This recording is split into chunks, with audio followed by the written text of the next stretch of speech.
एक महिला का जो संपत्ति में अधिकार है वो अगर आप जानेंगे आपके पैरों तले जमीन खिसक जाएगी। यानी एक महिला जो आपके घर में है और उसका जो कानूनी अधिकार है, क्या उनको कानूनी अधिकार प्राप्त है और उस अधिकार से वह आपके साथ क्या क्या कर सकती है, ये अगर आप आज जानेंगे तो आपको भी लगेगा कि ये क्या हो गया।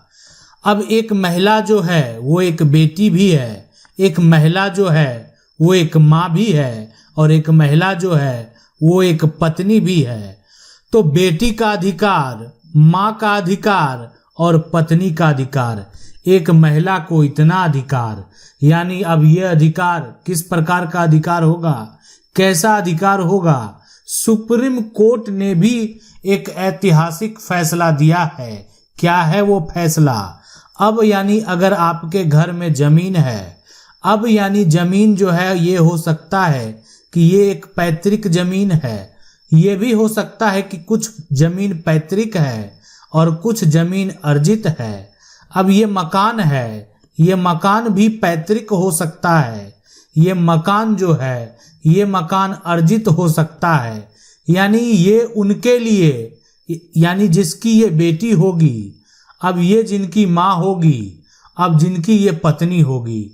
आखिर एक महिला का आखिर अधिकार क्या है? सबसे पहले आप जान लें जो एक महत्वपूर्ण है, और ये अधिकार जो है यानी किसी भी महिला को प्राप्त है, वो ये है कि किसी भी महिला को यानी उसके पिता के संपत्ति में, यानी पिता का जो संपत्ति है उसमें समान अधिकार है।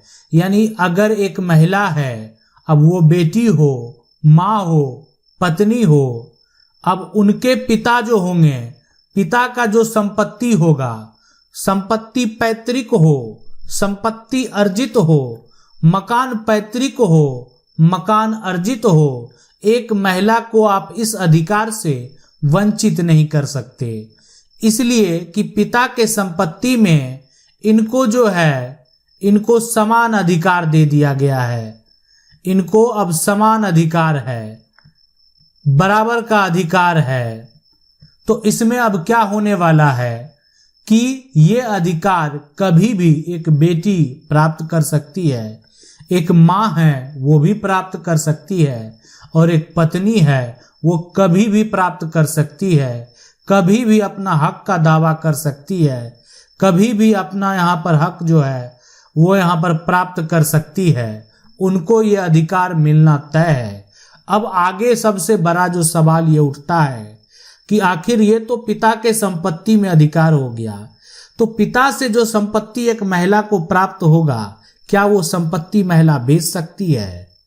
एक बड़ा सवाल है कि अगर ये जमीन जो देख रहे हैं, ये मकान इस महिला को अपने पिता से प्राप्त है, तो क्या ये बेच सकती है? क्या इन पर इनका अधिकार बनता है? मैं आपको बता दूं, एक महिला को जब उसके पिता से संपत्ति प्राप्त होता है तो वो महिला उस संपत्ति को बेच सकती है और उस संपत्ति पर महिला का कोई भी उत्तराधिकारी दावा भी नहीं कर सकता। ना इनका बेटा कर सकता है, ना इनकी बेटी कर सकती है, ना इनका भाई कर सकता है, ना इनके पति कर सकते हैं। यानी कोई भी दावा नहीं कर सकता है। अगर एक महिला को जो संपत्ति है उनके पिता से प्राप्त हुआ है तो वो उनका संपत्ति आप ऐसा कह सकते हैं कि उनका खुद का वो अर्जित संपत्ति हो जाएगा, कोई दावा नहीं कर पाएगा। महिला जब चाहे उस संपत्ति को बेच सकती है, उनको कानूनी अधिकार ये प्राप्त हो गया। आपके मन में भी सवाल होगा कि अगर ये महिला है तो क्या इस महिला के जो वारिस हैं, जो उत्तराधिकारी हैं, क्या उसका अधिकार नहीं होगा? मैं कहूँगा कि अगर जो महिला है उनका जो जीवन काल है, अगर ये महिला जीवित है तो इनके जो वंशज हैं, है ना, इसका एक तरह से ये जीवित हैं, अगर जीवित हैं तो उस केस में क्या होगा? अधिकार बेटा का और बेटी का, पति का, किसी का अधिकार नहीं होने वाला है। लेकिन अगर इस महिला की मृत्यु हो जाती है, यानी मरने के बाद अधिकार होगा, जो उनके वारिस हैं उनका कानूनी हक उस पर होगा और वो अपना हक का दावा जो है वो कर सकते हैं। अब यहाँ पर एक और सवाल है, ये तो सारा जो हक की बात हो रही है वो पिता के संपत्ति को लेकर हो रही है, आखिर पति के संपत्ति में क्या हक है? जहां पर एक महिला का विवाह हुआ तो उस परिवार में जो संपत्ति है उस पर एक महिला का क्या हक है, कब उनको अधिकार प्राप्त होगा, ये भी आप जरूर जान लीजिए। अब जब अधिकार बात पति की हो रही है तो मैं आपको बता दूं कि किसी भी महिला का अगर उनके पति के पास अब ये जो जमीन है ना, ये पैतृक जमीन, अर्जित मकान, ये जो है ना, ये अब इनके अगर पति का है, जहां इनका विवाह हुआ, एक महिला का विवाह जो हुआ है, एक बेटी का जहां विवाह हुआ है, अब एक जहां एक तरह से आप कह सकते हैं एक माँ रहती है, उनके भी पति हैं, तो आखिर जो पति है उसके संपत्ति में, उसके जमीन में, उसके मकान में एक महिला का क्या अधिकार है?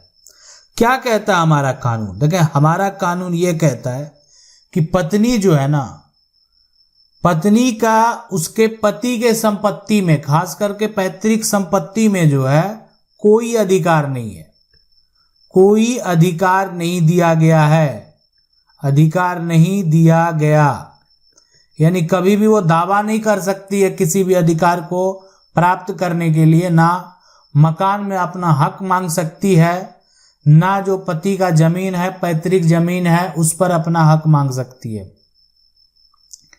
लेकिन इनको हक प्राप्त हो जाएगा कब?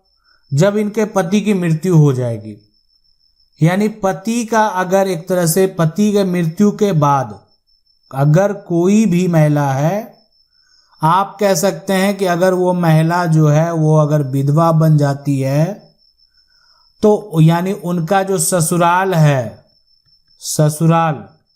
तो ससुराल का जो संपत्ति होगा उस पर अधिकार है और उतना ही अधिकार बनेगा, आप कह सकते हैं जितना हक जो है उनके पति का बनता है, उनके पति का बनता है ना। उनके पति का जो मान लेते जमीन, आप कह सकते हैं ये आधा आप जो देख रहे हैं उनके पति का शेयर है, ये इनके पति का शेयर है। तो एक महिला के जो पति हैं, किसी कारणवश अगर उनके पति का देहांत हो जाता है तो ये जमीन जो है ये उनका हो जाएगा और उनका हक बनता है, वो हक का दावा कर सकती है, हक प्राप्त कर सकते हैं। मकान में भी वही होगा, मकान भी पति का, पति के मृत्यु के बाद महिला का हक होगा, यानी जो उनकी पत्नी है, जो उनकी विधवा है, वो यानी उतना हक बनेगा जितना उनके पति का हक है, उतना हक उनका बनेगा, उस अधिकार से उनको कोई भी वंचित नहीं कर सकता है। तो एक बड़ा सवाल, सबसे बड़ा सवाल ये है यहाँ पर कि एक महिला जो है, क्या उनके जीवन काल में अपने पति के संपत्ति पर कोई अधिकार नहीं है? तो जीवन काल में अगर पति जीवित है, एक महिला को कोई अधिकार नहीं है, लेकिन एक पति को यह भी अधिकार नहीं है कि वो जो है अपनी पत्नी को अपने से अलग कर दे, ये भी कानून नहीं है। अगर वो ऐसा करते हैं, जो विवाह का बंधन है वो तोड़ते हैं, तो उसके लिए फिर कहानी ही अलग है, यानी उसके लिए कानून ही अलग है, नियम ही अलग है, यानी उसमें फिर जो है पूरा प्रक्रिया ही बदल जाता है। उसमें हक की बात भी आती है, जो जीवन यापन है उसकी भी बात आती है, यानी वो भी इतना आसान नहीं है।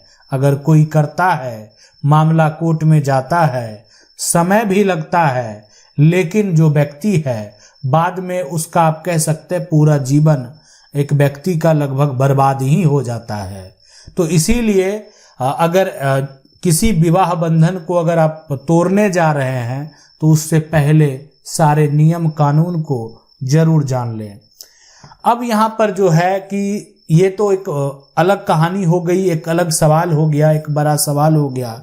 आज हम जो बात कर रहे थे वो महिला को संपत्ति में क्या अधिकार है, इसकी बात कर रहे थे।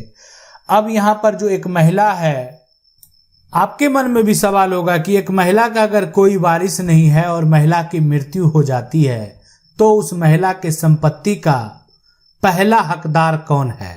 अगर आप जानना चाहते हैं कि आखिर एक महिला के मृत्यु के बाद अगर उसके वंशज नहीं है तो उसका पहला उत्तराधिकारी कौन होगा, आप हमें कमेंट कर सकते हैं। हम जल्द ही आपको ये बताने का प्रयास करेंगे कि आखिर एक महिला की मृत्यु के बाद अगर उनके वंशज नहीं है तो उनके संपत्ति का कानूनी उत्तराधिकारी कौन है। आशा करते हैं वीडियो अच्छा लगा होगा। वीडियो अच्छा लगा वीडियो को लाइक जरूर कर दें। चैनल को पहली बार देख रहे हैं सब्सक्राइब करके जो बेल आइकन है उसको जरूर दबा लें। मिलते हैं अगले वीडियो में, तब तक के लिए जय हिंद।